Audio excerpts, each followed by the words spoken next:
Yacu Pérez, él fue prefecto de El Azuay, fue recientemente candidato a asambleísta nacional y anteriormente candidato a la presidencia de la República. Doctor Pérez, bienvenido. Siempre es interesante conocer qué es lo que está sucediendo en el movimiento indígena en Ecuador, que evidencia cismas y divisiones. ¿Cuál es su opinión sobre lo que está pasando en la asamblea? ¿Hay o no un acuerdo con Pachacuti? ¿Cuál es la forma correcta en la que se deben tomar este tipo de decisiones en el movimiento indígena? Bienvenido. Buenos días, ingeniero Gustavo Cardoso. Un saludo cordial a toda la audiencia. Los acuerdos no hay que satanizar, creo yo. Cuando estuvimos, o más bien cuando se dio el Holocausto, los más acérrimos adversarios, capitalistas socialistas, o sea, Joseph Stalin se sentó al lado de Churchill, de Roosevelt, y eso pues puso fin a la Segunda Gran Guerra Mundial. Quizás guardando las diferencias en el Ecuador, estamos viviendo un momento extremadamente crítico, una crisis multidimensional que solo cuando estamos en las plazas, en las calles, y solo cuando podemos visitar territorios en donde el Estado ha sido un Estado fallido, ausente, como en Esmeraldas, como en la Amazonía ecuatoriana, como incluso en algunas provincias del centro del país donde la desnutrición crónica infantil, la morbilidad infantil, es impresionante, la falta de empleo en todo el país, el trabajo informal se dispara. O sea, en estas circunstancias creo que es necesario acuerdos. Lo que no está bien, a mi modesto criterio, es mantener unas reuniones en donde no se diga exactamente para qué las reuniones, donde no se diga exactamente cuáles son los temas mínimos que se está abordando, porque tanto el gobierno nacional como el correísmo le requieren a esos 9 asambleístas de Pachacuti, incluso falta un poco más, y estoy seguro que del un bando y del otro estarán ofreciéndoles, seduciéndoles con lo que más puedan.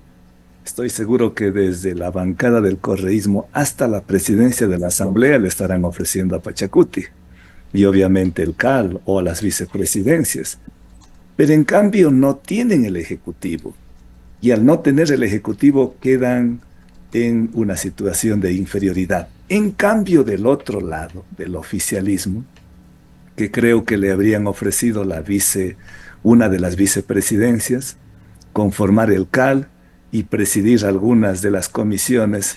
Y en términos coloquiales podríamos decir, de yapita, les van a dar gobernaciones, les van a dar direcciones de salud, direcciones de educación, lo que no les van a dar Ministerio de Finanzas, Ministerio de Agricultura y Ganadería, no les van a dar eh, el casos, ministerios que son estratégicos como el Ministerio del Ambiente, el Ministerio de Energía y Minas, eso no les van a dar, pero cargos menores les van a dar y estoy absolutamente seguro que Pachacuti, si no se va el bloque entero, los 9, para el día de la inauguración de la asamblea, de la nueva asamblea, se irán absolutamente fracturados, partidos, porque además debemos tenerlo presente por un antecedente.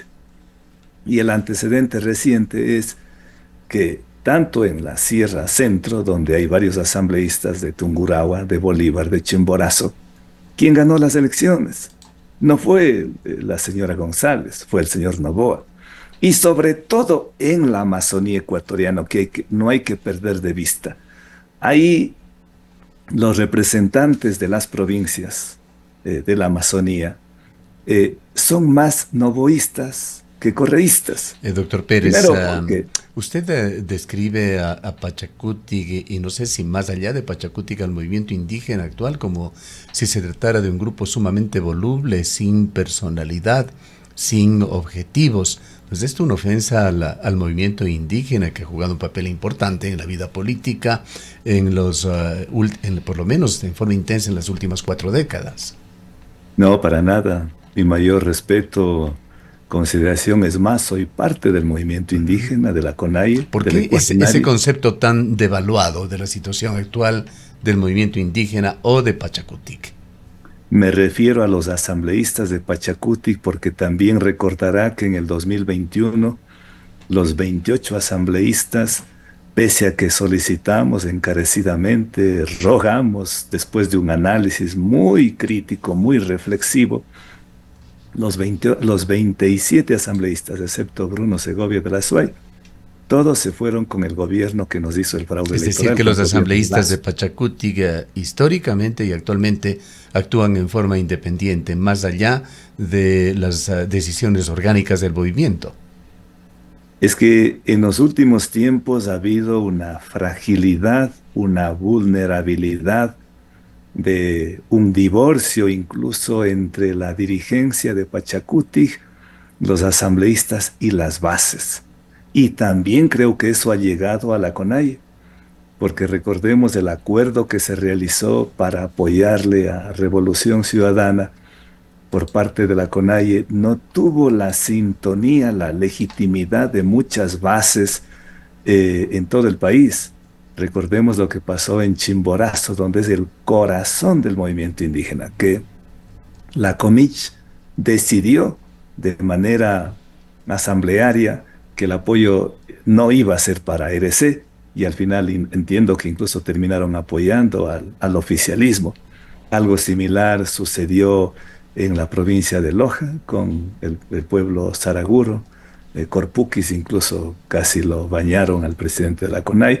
Entonces, hay antecedentes para decir, pero lo que iba a concluir la idea inicial es que en la Amazonía ecuatoriana, la CONFENIAE, que es uno de los brazos de la CONAIE, es el tercer brazo, yo diría, tan importante a nivel de la Amazonía, la Confederación de las Nacionalidades Indígenas de la Amazonía Ecuatoriana, la CONFENIAE, que de manera formal, de manera directa, terminó apoyando al oficialismo. O sea, no es que ellos dijeron, dejaron en libertad o estaban pensando, no. Ahora, doctor Ellos fueron- Pérez, muy buenos días. Quizás uno de los temas que se cuestiona no son en sí mismos los acuerdos, al menos si se busca beneficios colectivos, los acuerdos son fundamentales, son necesarios, sino lo que se llega a cuestionar es precisamente estas actuaciones al margen de las decisiones colectivas del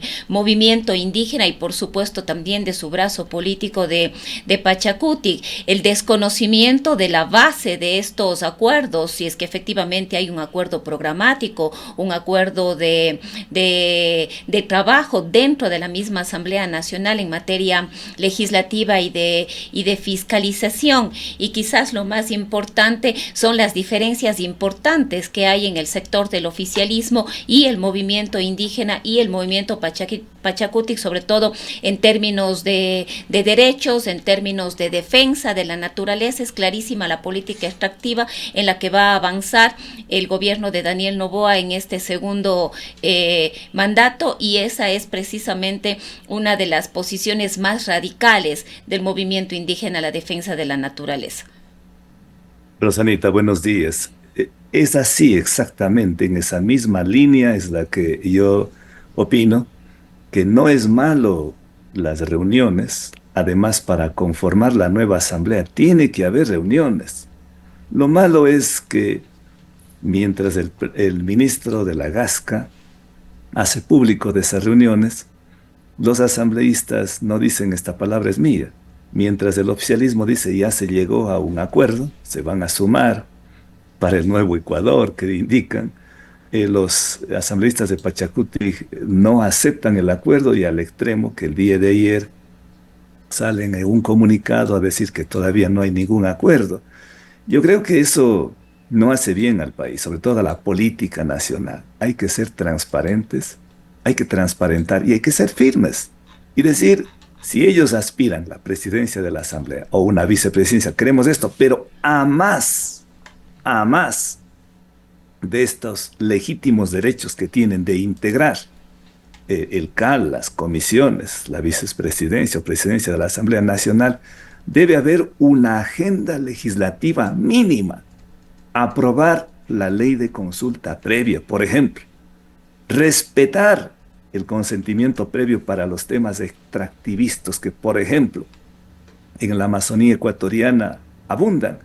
En la provincia de Bolívar, donde 6 compañeros y otros compañeros más, solo un proceso, 6 están siendo criminalizados por una empresa que tiene... Doctor Pérez, pero para no salirnos a otros temas importantes, sí, pero es importante, o más importante, conocer qué está pasando con Pachacuti, qué está pasando con los asambleístas y hacia dónde van.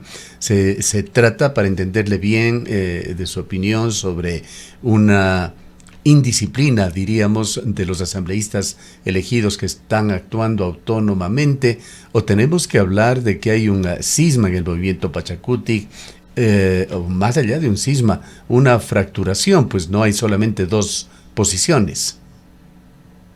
Ingeniero Gustavo Cardoso, no es que recién está dándose el cisma, esto ya vino antes. Recuerde usted que para la elección de la Coordinación Nacional de Pachacuti se dio 2 elecciones, se tuvo que impugnar. Recuerde que el movimiento indígena en la CONAIE está partido. ¿Cómo es? Exactamente, este tipo de situaciones es lo que nos gustaría conocer. ¿Cómo se encuentra el movimiento indígena en general? Eso le manifiesto. La CONAIE está conformado por 3 bases sólidas, que es la Confeniai de la Amazonía, la Ecuarunari de la Sierra y la CONAICE de la Costa. La CONAICE de la Costa no tiene mucha fortaleza, pero la Confeniai sí, y la Ecuarunari sí. Y la Confeniai, para la segunda vuelta, se fue apoyando al oficialismo, al señor Noboa, de frente, sin hacer caso lo que diga la CONAIE a nivel nacional. Y dentro del Ecuarunari también no hubo una decisión unánime, no hubo una decisión mayoritaria, sino ahí yo creo que el presidente de la CONAIE está cosechando lo que sembró. Es decir, no hubo un proceso democrático de ver si la mayoría de las provincias, la mayoría de los pueblos y nacionalidades decidía apoyar al correísmo. Lo que hizo es ponerle de colita al correísmo y eso disgustó a la dirigencia histórica del movimiento indígena. Eso disgustó a la Amazonía y eso disgustó a las bases porque los que habíamos sufrido todo ese lastre del correísmo, esa criminalización, esos encarcelamientos, la forma tan abusiva, arbitraria, arrogante, intolerante del gobierno de Correa, eso pesó y por eso, más allá de la decisión del presidente de la CONAIE, las bases se sublevaron. Y hoy lo que está haciendo, yo no diría ni siquiera una sublevación de los 9 asambleístas de Pachacuti, es la coherencia de asambleístas amazónicos, que ellos si apoyaron a Noboa, van a apoyar también ahora a Noboa. Eso es por simple lógica. Y ahí estamos viendo que está entonces fracturado el movimiento indígena. Por un lado la CONAIE, por otro lado Pachacuti. Y reitero, el sistema vertebral de la CONAIE es la Ecuarunari. Y dentro de la Ecuarunari mismo está muchas provincias, reitero, el corazón del movimiento indígena, que es Chimborazo. En Chimborazo la Comich ha denunciado todos estos actos y ha dicho que no iban a apoyar a la Revolución Ciudadana. Y eso es lo que pasó. Y por eso en Chimborazo, en la misma provincia de Cotopaxi, de donde es su presidente de la CONAIE, ahí ganó ampliamente el candidato en ese tiempo, hoy reelecto, Noboa. Entonces estamos viendo que no hay sindéresis, que no hay una disciplina, que no hay una organicidad, sino que ahí más pesan los intereses jerárquicos y eso es lo que está llevando este rato a una dispersión y eso llevará para el 14 de mayo a que Pachacuti no va a llegar con una fuerza, aunque sean de 9, pero no va a llegar consolidado, no va a llegar unificado.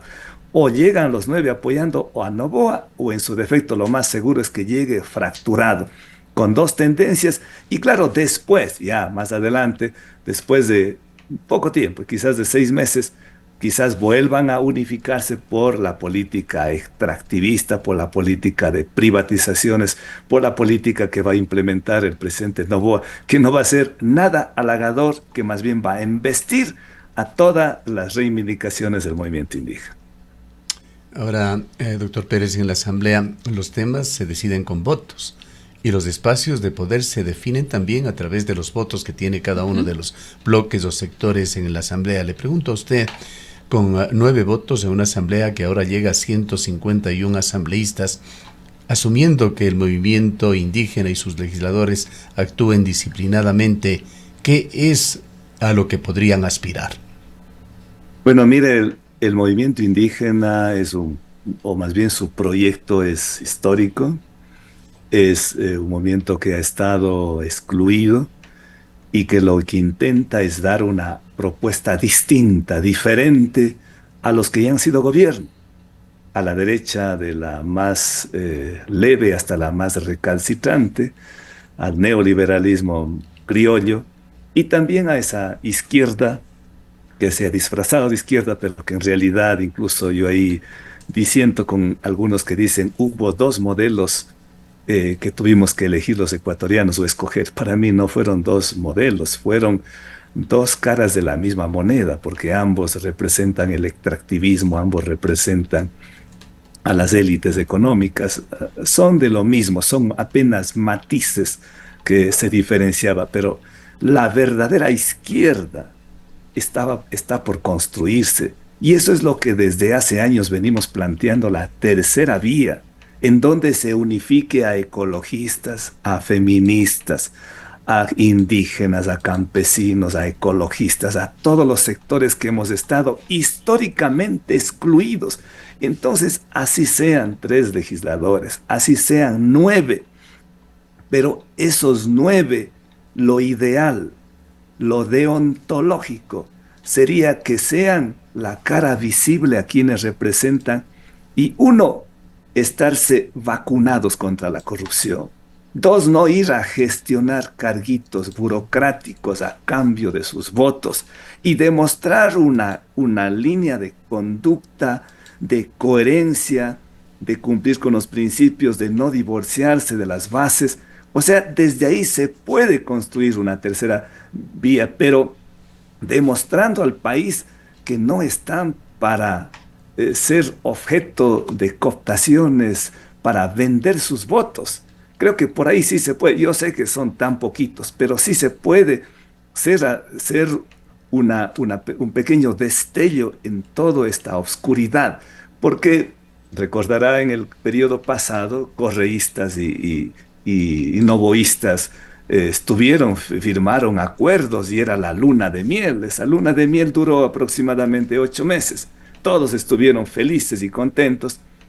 Después de 8 meses empezaron a echarse lodo con ventilador. Y eso más o menos va a pasar también ahora. Ahora va a pasar que algunos de Pachacuti, de social cristianos, van a irse felices con el reparto, porque el gobierno de Noboa les va a dar cosas pequeñitas, reitero, gobernaciones, jefaturas políticas, tenencias políticas, alguna dirección provincial, alguna cosa de eso va a dar. Pero ellos van a tomar las riendas del Estado. Ellos no van a dejar atrás las privatizaciones y el extractivismo. Si el presidente Noboa Pérez, sale del país, si me permite, Cecilia Baltasar, legisladora, quien ha venido coordinando de alguna manera el accionar de Pachacuti en la Asamblea, o por lo menos actuando como portavoz, en alguna entrevista señaló que lo que aspiraría Pachacuti sería tener espacios en el CAL, que es el organismo en el cual se va definiendo la agenda diaria legislativa, y también en alguna de las vicepresidencias de la Asamblea.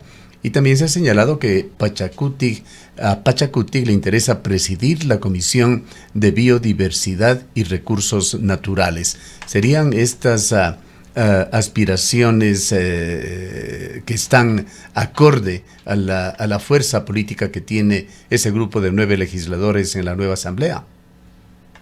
RC le va a dar más de lo que está pidiendo Pachacuti. La diferencia de RC y el oficialismo es que Noboa tiene cargos burocráticos en el Ejecutivo, lo que no tiene RC. Y eso va a inclinar la balanza hacia el oficialismo. Eso va a hacer que prácticamente no haya posibilidades de un acuerdo con RC. Además que RC tiene un largo lastre, como les dije. No podríamos jamás pensar que RC esté con Pachacuti, al menos con los líderes históricos, después de lo que hizo a Salvador Quispe, a Lourdes Tibán, a la doctora Nina Pacari, que le sacó de la Corte Constitucional y que dijo a Luis Macas y a todos los que en ese tiempo resistíamos a la política extractivista, a la educación intercultural bilingüe, a la Casa de la CONAIE, a todo lo que tenía que ver con la justicia indígena, con la ley de semillas, la ley de aguas, la ley de minería. No hay coherencia por allá, por ningún lado. Pero a más de eso, el oficialismo tiene la oportunidad, más que oportunidad, tiene direcciones provinciales, tiene gobernaciones, tiene cargos burocráticos, que eso les gusta a los amazónicos y eso les va a dar, y con eso prácticamente les va a dividir más de lo que ya se encuentra. Entonces yo les veo que obviamente, ¿qué les va a dar el presidente Noboa? Una de las vicepresidencias, quizá la primera vicepresidencia de la Asamblea, les va a dar el CAL, les va a dar para que presida algunas de las comisiones, quizás unas 5 comisiones pueden presidir, las otras van a tener vicepresidencia de las comisiones, pero lo que más apetecido es tener cargos burocráticos, y ya lo han venido teniendo, y estoy seguro que hasta recuerdo que la CONAI tenía con el gobierno de Lazo, o sea, increíble, pero tenían acuerdos burocráticos. La Ecuarunari debe estar este rato también por allá. Lastimosamente, no toda la dirigencia es solvente. O sea, me encantaría que en ese proceso participe el doctor Luis Macas, la doctora Nina Pacari, la compañera Blanca Chancoso. Me gustaría que participe el compañero Delfín Tenesaca, el primer presidente de la Ecuarunari, Antonio Quinde, y otros. Si ellos estarían, estoy absolutamente seguro que estaría garantizado que no va a haber ventas, cooptaciones, mercantilización de sus votos. No, ellos sí defenderían un proyecto histórico y sobre todo si irían para tener espacios en la asamblea, lo irían y lo transparentarían. Pero mientras ellos no estén, muchas cosas van a pasar. Bien, para entrar en la parte final, doctor Pérez, quisiera preguntarle a usted sobre el futuro de la minería en la actual situación política del país. Hay algunos antecedentes, tanto en el Ministerio de Minas, en declaraciones sueltas que se han dado por un lado y otro, así como por parte de portavoces de la Cámara de la Minería. Se le sigue contando al proyecto Quimsacocha como un proyecto viable, factible, que podría iniciarse en un corto plazo. Eso no lo van a poder hacer. Eso tendrán que pasar sobre muchas vidas de defensores del agua, del campo, de la ciudad, que lo han venido luchando 30 años. Pero sí es un tema súper apetecido.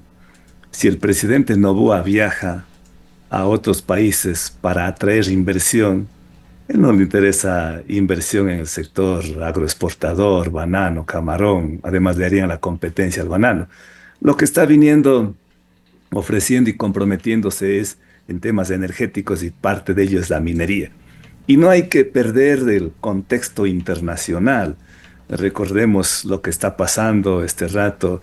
Estados Unidos está tratando de recuperar su hegemonía mundial y por eso la guerra comercial con China y Europa, y lo que está pasando, la guerra por el agua entre la India y Pakistán, algo que muchos quizás no lo creían, pero eso, el río Indo, el Ganges y otros están en disputa porque nace precisamente en los Himalayas, pasa por Cachemira, China y luego a la India. Y si no tienen agua, Pakistán prácticamente está declarando una guerra. Y recordemos que la India y Pakistán tienen armas nucleares. Y eso también está vinculado con la guerra de Rusia y Ucrania, y es los minerales.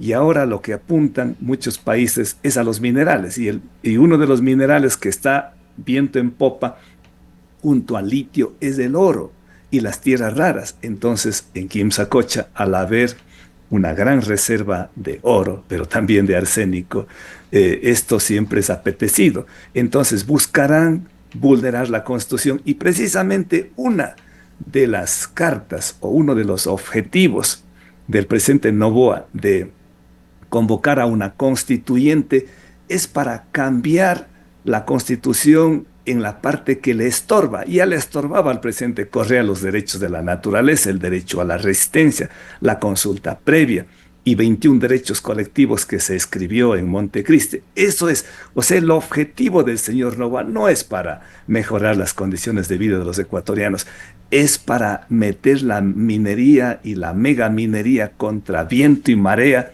y quitar los artículos que están estorbando ahí, y para desconocer las consultas populares en Girón, en Cuenca, en Quito y en otras partes. Entonces, es eso el propósito. Y creo que para eso es necesario, yo había indicado, que gane quien gane.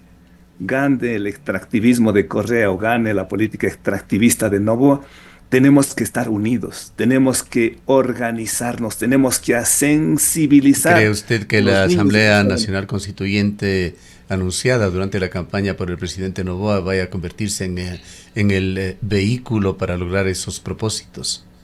Yo creo que ese es uno de los objetivos, uno de los misiles que tiene el presidente Noboa, y si no lo está haciendo de manera inmediata, lo que quiere este rato primero es controlar la mayoría en la Asamblea Nacional. Si ya tiene, lo va a tener la mayoría, estoy absolutamente seguro, lo va a tener la mayoría simple, con los votos de Pachacuti, de los socialcristianos y algunos independientes. Incluso en el camino va a seguir desgranándole a algunos asambleístas también de RC, y va a tener la mayoría. Pero siempre va a ser el contrapeso una constitución que es bastante garantista, que tiene muchos derechos y buenos derechos. Claro que la parte orgánica es un fiasco: el Consejo de Participación, el Tribunal Contencioso Electoral, el Consejo de la Judicatura y muchas de estas instituciones que deberían desaparecer. Pero al presidente no le interesa esto, lo que le interesa es quitar estos estorbos que son un clavo en el zapato, como reitero, los derechos de la naturaleza, las acciones de protección. Entonces van a ir por allá. Pero este rato lo que va a tratar de es armar la mayoría en la Asamblea, y luego va a ser la constituyente. Pero para eso, ojalá los sindicatos, los campesinos, los indígenas, los ecologistas, las feministas, los sectores sociales que hemos estado históricamente en las calles, tratemos de hacerle frente, porque esa va a ser el verdadero contrapeso a un gobierno neoliberal que 1 año y medio demostró de lo que es capaz. En los 4 años va a ser peor, pero se va a enfrentar en las calles con un movimiento sólido, organizado, y ahí creo que vamos a estar en el mismo andarivel muchos sectores sociales. Le agradecemos por habernos atendido en esta mañana, doctor Pérez. Siempre un honor dialogar, ingeniero. Gracias. El doctor Yacu Pérez fue prefecto de la SUAY, fue candidato a asambleísta, no ganó en las pasadas elecciones, y también fue candidato a la presidencia por el movimiento Pachacutic. Son las 8:00 con